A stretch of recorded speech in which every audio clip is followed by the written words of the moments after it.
When we talk about a country going digital, our minds usually jump to stuff like fiber optics, massive data centers, or cool new apps.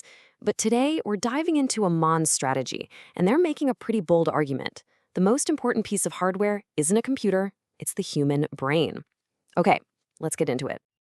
So, let me just ask you this straight up. What do you think is the single most critical part of a digital revolution?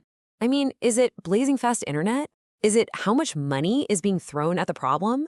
Or is it just having the absolute latest, most sophisticated tech? Well, if you ask Oman, the answer is none of those things. It's the people. The whole idea is that you can have all the best tools in the world, but real lasting progress, that comes from having people who can actually build, innovate, and lead with those tools. And that's the big idea we're going to unpack today. So, if people are the real key, where do you even start? Well, you start right where it all begins, in the classroom. This first piece of the puzzle is all about building that foundation for a nation that's ready for whatever the future throws at it, right from the ground up. And what's so fascinating here is the complete shift in philosophy. This isn't about memorizing textbooks anymore. Oman is going all in on hands-on learning. We're talking about students who are actually building robots, designing their own apps, and learning how to solve real-world problems.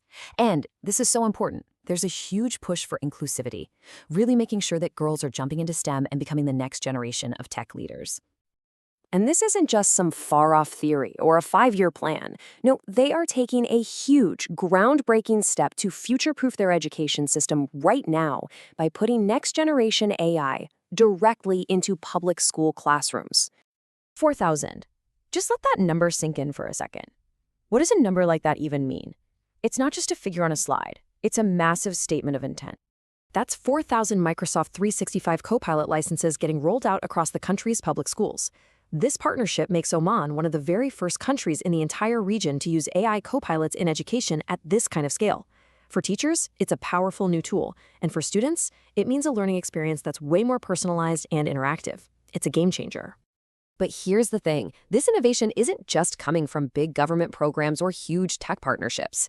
This right here is Almafy. It's an AI platform built by an Omani innovator that creates custom learning plans for students, and it's especially focused on helping those with disabilities.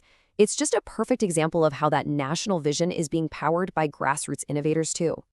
Okay, so the strategy is getting the next generation ready. Awesome. But what about the leaders who need to steer this digital transformation right now? Well, this next layer of the plan is all about that, cultivating the people who will be the architects of this change. And this is it.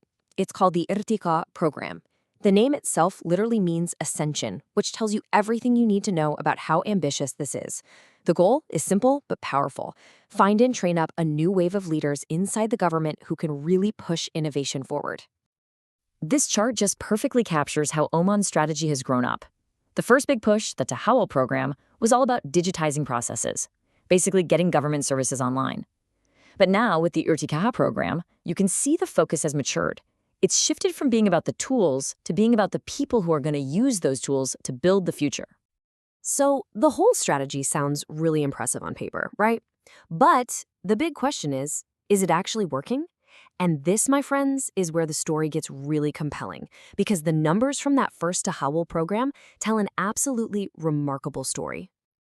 Just look at this. This is the clearest sign that people are on board.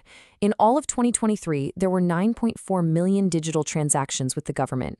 Fast forward to the first 11 months of 2024, and that number just skyrockets to almost 27 million. That's not just growth, it's an explosion. It's concrete proof that people are actually using and loving these new digital services. And if you look under the hood, the program's own report card is just as strong. An 80% overall performance score, that's fantastic. But look closer. They simplified the procedures for 96% of the services they targeted. For you and me, that means less bureaucracy, less red tape, and faster results. And 74% of the most important services are now fully digital. This is real, measurable progress across the board. And this stuff has a real-world impact on people's daily lives. Take the Muscat Governorate, for example. It had advanced tier status in its digital journey. How? By digitizing 24 essential services. We're talking about things like getting a building permit or renewing a lease. For the average person, this means no more long trips to a government office, no more waiting in endless lines. It's practical, tangible change you can feel. So, when you start to put all of these pieces together, you've got the deep investment in education, the focus on developing new leaders, and the incredible proven success of the digitization so far, a really clear picture starts to emerge. And this quote just says it all, doesn't it? What's happening in Oman isn't just a passive tech upgrade, it's a deliberate, thoughtful, people-first national strategy. By putting its human capital front and center, Oman is making sure its citizens aren't just consumers of technology, but the actual creators and innovators of whatever comes next. And all of this really leaves us with one final thought. We've just seen how Oman is putting its people at the absolute heart of its vision for the future. So the question to take away from all this is pretty simple. If people truly are the engine that drives all progress, how is your own company, your city, or your community investing in its most valuable asset?